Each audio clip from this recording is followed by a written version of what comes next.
የሆነ ታሪክ ላጫውታችሁ። ሁለት ጓደኞች አብረው አደግ ናቸው። አንዳቸው ለአንዳቸው ሚዜ የሆኑ ናቸው።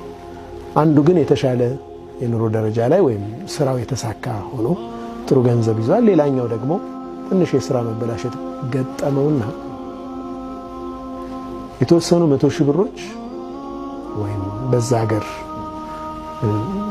ገንዘብ ለመበደር እዛ ጓደኛው ጋር ይሄዳል።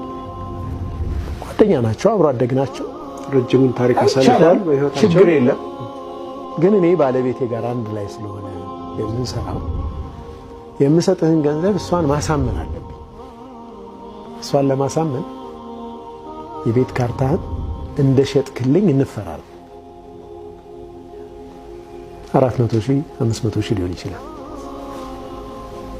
ኦኬ ችግር የለም። ይሄ ያው ችግሩን ለመፍታት ነው። ጓደኛው ነው ያምነዋል። ፈረመለት።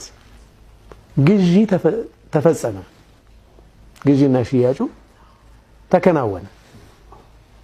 ከወራት በኋላ ስራውን ሰርቶ ብድሩን ለመመለስ ይዞ ይመጣል። የምን ገንዘብ ነው አለው። ብድር ልመልስ።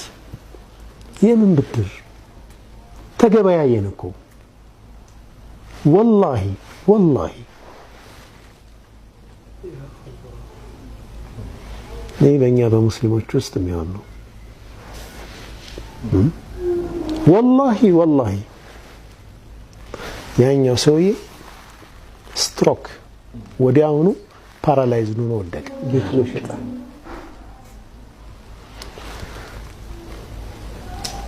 በተለያየ መንገድ ለመነው፣ አልሆነም። ወደ ፍርድ ቤት ሄደ፣ ጉዳዩ የሚያስኬድ አልሆነም። መጨረሻ ላይ ቤቱን ሸጠበት። እዛው እሱ ባለበት የገዛው ሰው አቅም እኔ ከፍያለሁ ውጣልኝ አለው። ወጣ። ሰዎች አሰባስበው የሆነ ቤት ተከራይተው አስቀመጡት። የሚገባ የሚወጣው በሰው ነው፣ የሚጸዳዳው በሰው ነው። መጨረሻ አጀሉ ደርሶ ወደ አኺራ ሊሄድ ሲል ውስያ ጽፎ እቺን ውስያ እገሌ ጋ ወደ መቃብር ከመሄዴ በፊት እሱ ሱቅ ላይ በር ላይ አስቀምጡ። ወደ መቃብር ከመሄዳቸው በፊት እሱ ጋር ወስዶ አስቀምጡ። ምንድነው ይሄ? የጓደኛ የገሌ ጀናዛ ነው እና ምን ላድርግ ነው? ምን ብላችሁ ነው ያመጣችሁ እዚህ? አይ ውስያ ትልቅ ልጁ ነበረ፣ ታላቅ ነው ማለት ነው ልጅ። አባቴ ውስያ አለንካ ደብዳቤ ያለው። ደብዳቤው ሲነበብ ምንድነው የሚለው? እኔም ቤቱን ትቼው ወደ አኺራ ሄጃለሁ። አንተም አቅም ስላለ ኃይል ስላለ ጉልበትህን ተመክተህ ቀምተኸኛል። ኃያል ከሆነው አላህ ፊት እንገናኛለን። ሰላም ሁኑ። እኔ ወደማይቀርበት ሀገር ሄጃለሁ ይል ነበር። ከዛ በኋላ ሰውየው ባነነ። ጉድ ሆንኩ አለ። ሰው ሁሉ አወቀብኝ አለ። ምናልባት ያሳሰበው ያለኝ ይችላል። ምክንያቱም ቀባሪ በሙሉ እዛው አብሮ ሄዷል ጀናዛው ጋር። ልጆቹን የተሻለ ቤት ልግዛላችሁ ብሎ ቢለምናቸው አባታችን ያልወሰደውን እኛ አንወስደው። ምን ብለን እንቀበል? አንተ አልኢህቲሳም ቢላህ ወቢሐብሊላህ የሰው ልጅ ከክፉነት የሚጠብቀው ብቻ ሰው እያለው የሌለውን ጓደኛውን ቤቱን በዛ መልኩ መንጠቅ በጣም አሳዛኝ ክስተት ነው። 3 ሰዎችን እጠላቸዋለሁ። ለ3 ሰዎች ያለኝ ጥላቻ ደግሞ ብርቱ ነው ይላል አላህ። እጠላቸዋለሁ። አንደኛ ወንጀለኞችን እጠላለሁ። የሽማግሌን ወንጀለኛ ደግሞ በጣም እጠላለሁ ይላል። ወደ ቀብር እየተቃረበ ያለ ሰው አላህ ይጠብቅ። እድሜው በጣም ገፍቷል፣ ወጣት አይደለም፣ ግን ማዕሲያ ላይ ነው ያለው። ኸምር ላይ፣ ዝሙት ላይ፣ የጸያፍ ነገር ላይ ነው ያለው። እድሜው ግን ገፍቷል። ይህን አላህ በጣም በብርቱ እጠላዋለሁ ይላል። ኩራተኞችን እጠላለሁ። የደሃ ኩራተኞችን ደግሞ በጣም እጠላለሁ ይላል አላህ። የለውም ሰውየው ከሰዎች ሙህታጅ ነው፣ ከሰዎች ይፈልጋል። አስሉ ኩራት ተጠልቶ እኮ ነው ደግሞ ይሄ ምንም ሳይኖረው መኩራቱ።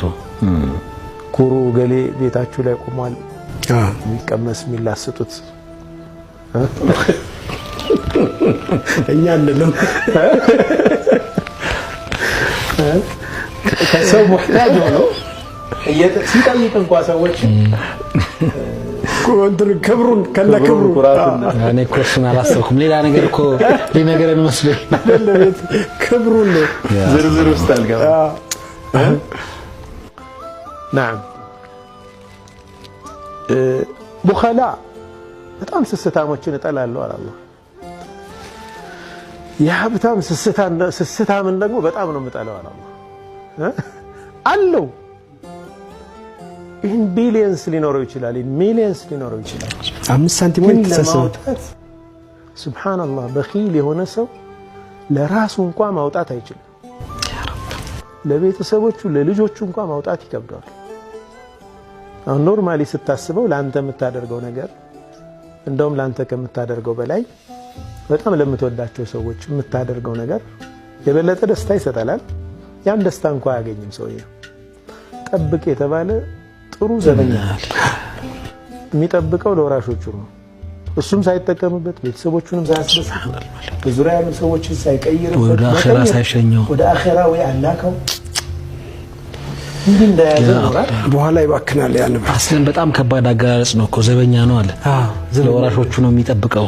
ያ አላህ እንደው ነፍሱን እንኳን ሳያስደስት ተዒሳ አብዱዲናር ብሎ ተሰቃየ ማለት እኮ የገንዘብ ባሪያ ተሰቃየ። ሀብታም ነው ግን ባሪያ ነው። የማን የገንዘቡ የንብረቱ ባለፈው ያወራ ነው ማለት ነው። ዲታችመንት እና አታችመንት አውርተናል። ምን ጊዜም ራሳችንን በቁስ ጋር እናወዳድር ከሆነ ኢጓችን ከዛ ጋር ከተሳሰረ የባንክ አካውንቱ በጨመረ ቁጥር ክብር ይሰማዋል። እሱ እኮ ጥሩ ልብስ እንኳን ለመልበስ እየሳሳ ማለት ነው። ቤተሰቦቹን ጥሩ ሁኔታ ላይ ለማኖር እየተቸገረ አላ ኩል ሐል ስስታምን አላህ ይጠላል። የሀብታም ስስታምን ደግሞ እጅጉን ይጠላል አላህ ሱብሓነሁ። 3 ሰዎችን አላህ ይወዳል፣ 3 ሰዎችን አላህ ይጠላል። 3 ሰዎችን በጣም ይወዳቸዋል፣ 3 ሰዎችን ደግሞ በጣም ይጠላቸዋል።